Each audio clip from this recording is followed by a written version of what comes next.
महाराष्ट्र राज्य तर्फे आमच्या भगिनी हर्षालीताई थविल यांची आपल्या कल्याण डोंबिवलीच्या महापौरपदी निवड होत असताना आमच्या संघटनेतर्फे तसेच आमचे मित्र कल्याण डोंबिवलीतले मनपाचे डॉक्टर पगारे संदीप पगारे सर आणि आमच्या सगळ्या टीमने येऊन आज ताईंचा इथे सन्मान सत्कार केलेला आहे।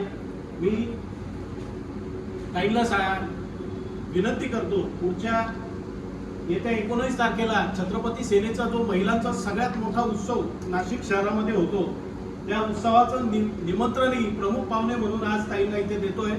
त्याचबरोबर ताईंबरोबर ताईंचे सहकारी आज ताईंबरोबर खांद्याला खांदे लावून आज इथं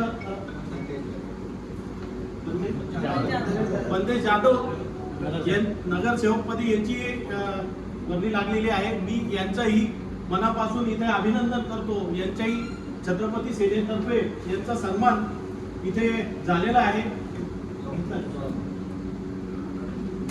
पुढील वाटचालीस आमच्या हर्षालीताई आणि जाधव यांना खूप खूप शुभेच्छा देतो। जय जिजाऊ, जय शिवराय, जय महाराष्ट्र।